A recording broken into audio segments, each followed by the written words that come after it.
ಬಳ್ಳಾರಿ ಕೇಂದ್ರ ಕಾರಾಗೃಹಕ್ಕೆ ವಿಜಯಲಕ್ಷ್ಮಿ ದರ್ಶನ್ ಅವರು ಭೇಟಿ ಕೊಟ್ಟಿದ್ದಾರೆ. ಪತಿ ದರ್ಶನ್ ಭೇಟಿಗೆ ಓಡೋಡಿ ಬಂದಿದ್ದಾರೆ ಪತ್ನಿ ವಿಜಯಲಕ್ಷ್ಮಿ. ಪುತ್ರ ವಿನೀಶ್ ಹಾಗೂ ದರ್ಶನ್ ಪರ ವಕೀಲರೊಂದಿಗೆ ಬಳ್ಳಾರಿ ಜೈಲಿಗೆ ಭೇಟಿ ಕೊಟ್ಟಿದ್ರು. ಇವತ್ತು ಪತಿ ದರ್ಶನ್ ರನ್ನ ಬಳ್ಳಾರಿ ಜೈಲಿನಲ್ಲಿ ನೋಡಿ ಪತ್ನಿ ವಿಜಯಲಕ್ಷ್ಮಿ ಅವರು ಭಾವುಕರಾಗಿದ್ದಾರೆ. ಅತ್ತ ಪತ್ನಿ ಪುತ್ರನನ್ನ ನೋಡಿ ಕೊಲೆ ಆರೋಪಿ ದರ್ಶನ್ ಕೂಡ ಭಾವುಕ ಆಗಿದ್ದಾರೆ. ಮಗ ವಿನೀಶ್ ನನ್ನ ಬಿಗಿದಪ್ಪಿಕೊಂಡು ಮುದ್ದಾಡಿದ್ರಂತೆ ನಟ ದರ್ಶನ್.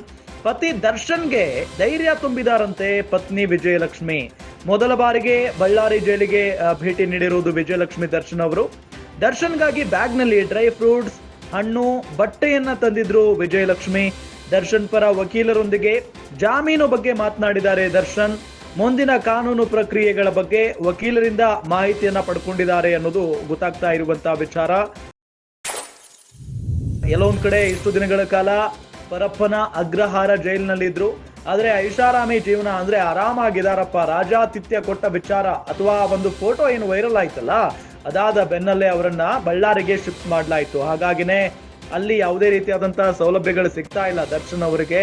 ಮಾಮೂಲಿ ಕೈದಿಗಳಂತೆ ಇರಬೇಕಾದಂತಹ ಪರಿಸ್ಥಿತಿ ನಿರ್ಮಾಣ ಆಯಿತು. ಹಾಗಾಗಿನೇ ಇವತ್ತು ಸ್ವತಃ ಅವರ ಪತ್ನಿ, ಅವರ ಮಗ ಮತ್ತು ಅವರ ಪರವಾಗಿರುವಂತಹ ಲಾಯರ್ ಒಟ್ಟಾರೆಯಾಗಿ ಹೋಗಿ ಅವರನ್ನ ಮಾತನಾಡಿಸಿ ಬಂದಿದ್ದಾರೆ. ಲಾಯರ್ ಜೊತೆಗೆ ಈ ಸಂದರ್ಭದಲ್ಲಿ ಜಾಮೀನಿನ ಬಗ್ಗೆ ಮಾತನಾಡಿದಾರಂತೆ ದರ್ಶನ್ ಅವರು, ಮಾಹಿತಿಯನ್ನ ಪಡ್ಕೊಂಡಿದ್ದಾರಂತೆ.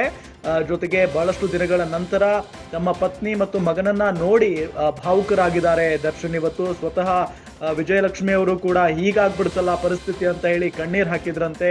ಏನೋ ವಿನೀಶ್ ಮಗನನ್ನ ನೋಡಿದ ತಕ್ಷಣ ಭಾವುಕರಾಗಿ ಮಗನನ್ನ ತಬ್ಬಿ ಮುದ್ದಾಡಿದ್ದಾರೆ ದರ್ಶನ್ ಅನ್ನೋದು ಗೊತ್ತಾಗ್ತಾ ಇದೆ.